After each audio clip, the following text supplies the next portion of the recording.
It's not what they say, it's what they do.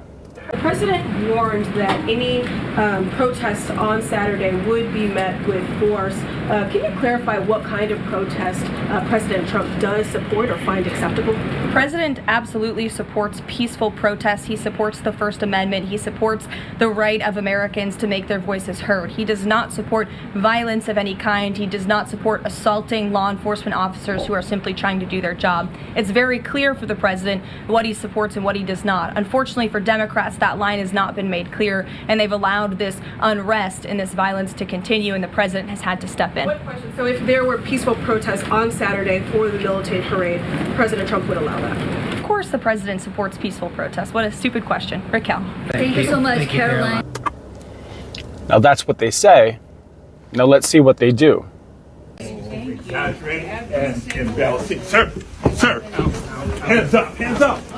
I'm Senator Alex Padilla. I have questions for the secretary, because the fact of the matter is a half a dozen violent criminals that you're rotating on your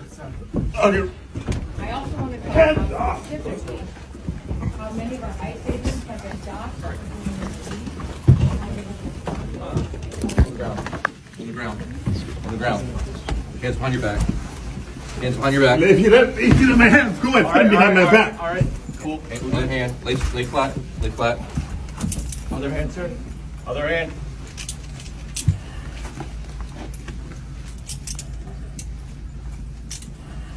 There's no recording allowed out here.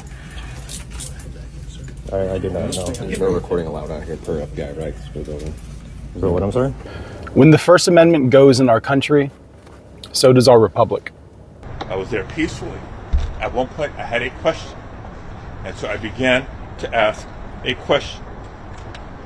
I was almost immediately forcibly removed from the room. I was forced to the ground. And I was handcuffed. If this is how this administration responds to a senator with a question, if this is how the Department of Homeland Security responds to a senator with a question, you can only imagine what they're doing to farm workers, to cooks, to day laborers out in the Los Angeles community and throughout California and throughout the country. The First Amendment is enshrined in our Constitution. Freedom of speech, freedom of the press, freedom of assembly. These are held sacred in our country, sacred in American identity. I say listen to what they say, but see what they do, because what they do is what's actually of consequence, not what they say. What we're seeing is a concerted effort to destroy our country. That is what this is. That's all that I can think that it could be. I have never in my lifetime seen a senator manhandled out of a press conference. And what's worse is during that press conference, Kristi Noel did not skip a beat or word in her speech. She just kept going, no expression change, no recognition of what was happening around her, simply on mission, the Ice Queen. This is why she has her name. She's a psychopath, a sociopath, because it's only from some deep place of sociopathy can I imagine having such lack of humanity in an instance when you're seeing not just a senator, but a senior citizen wrapped up and thrown out by the police. And for what? For asking a question? Is that where our country is now, that we're beyond the point where questions can be asked? We simply must obey orders, and every order is lawful no matter what the order is. The Constitution, beyond the Constitution, our republic is in peril. And it's evident day by day that the perilous position that our nation and our people find ourselves in move closer to the precipice. This is just wrong. This doesn't feel right. I understand that you want to see your opposition defeated. You want to see them beaten with their tail between their legs. I understand that that is the position that these people are standing on, that that's what they want.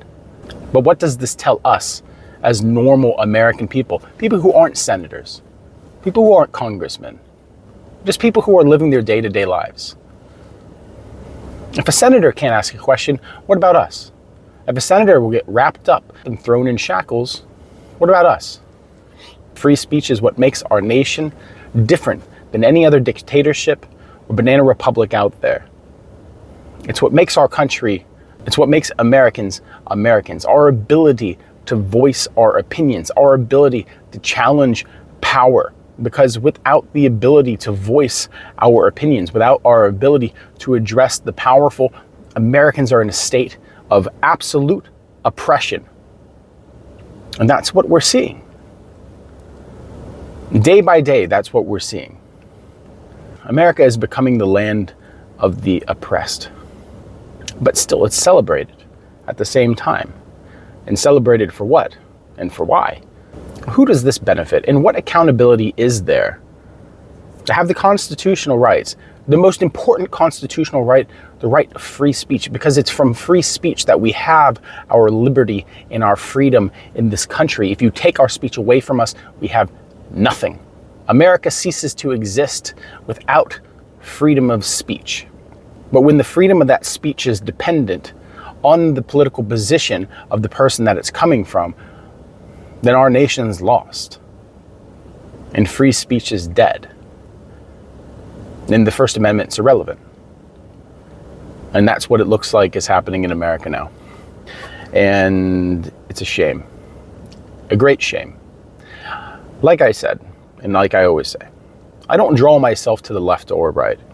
I like to look at this from the perspective of just basic, normal American people, the working class, the working poor. And this is where I came from. This is who I am. And this is not good. This is very bad. And this puts America in a position where we don't know what's happening. If our leadership cannot challenge our leadership, then who can challenge our leadership? When there's no line of delineation that separates the rioter from the protester, and all protesters are enemies of the nation who hate America, if that's the description that's put on them, then free speech is dead. The right to assemble is gone. This is dark days for our nation. And a lot of people, and I understand that people think that this is just doom and gloom, but look at what's happening around you in our country right now.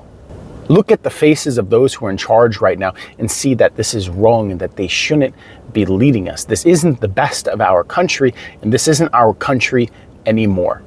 America's gone. America's dead. And what exists now is just the staging ground for something much worse. I love my country. I've served my country. This is the country that I want to be buried in. But I'm growing to understand that the country that I love, the nation that I would defend and die for, is nothing but a memory. It is what it is. If you're still here at this point, like and subscribe. Think about becoming a member. Thanks for stopping by.